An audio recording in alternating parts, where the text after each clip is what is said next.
Thank you very much, Presiding Officer. An interesting bill which we've been dealing with in DPLR.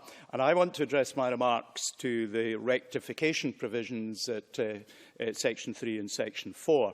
And in particular, taking note of what the Minister said, as reported at Section 73 of the Committee's report, that we're only looking at when what the testator has wanted and has clearly expressed as being what they wanted is not reflected in the bill as being the grounds for rectification.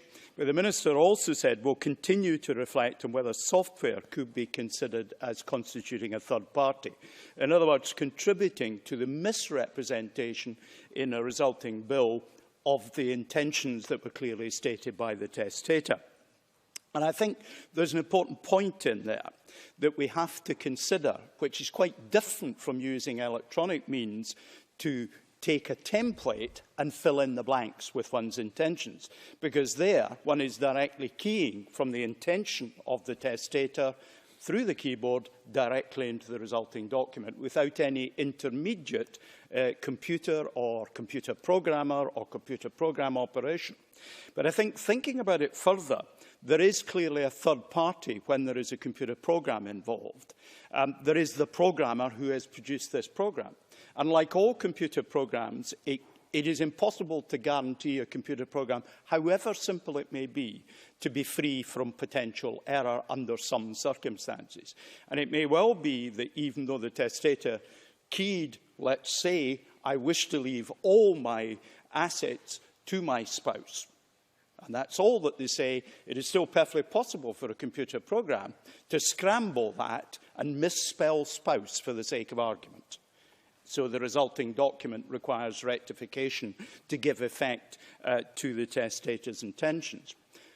And I think we've got to take account of that. However, I think the difficulty that the court would be likely to have to wrestle with is whether there is somewhere that would give clear insight into what the testator's intentions were. Because if you're just keying some data into a computer program, unless what is keyed into that program is preserved for examination at a later date, there will be no clear record of the testator's intentions.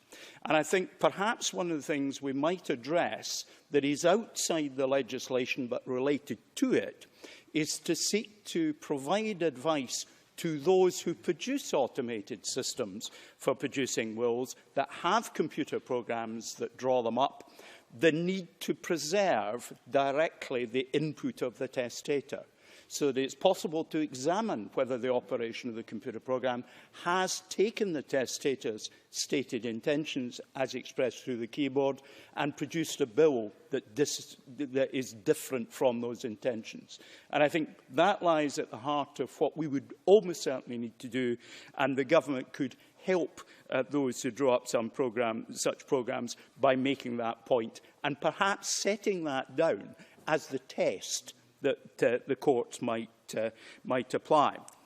I must say, in conclusion, Presiding Officer, it's been a very interesting bill, in particular when we look at Section 12 related to forfeiture, the fiction that if someone murders the person from whom they're going to inherit, then in legal terms that person, although physically still living, is now legally dead. And that is an exciting and engaging prospect. I look forward to subsequent stages of this bill, Presiding Officer.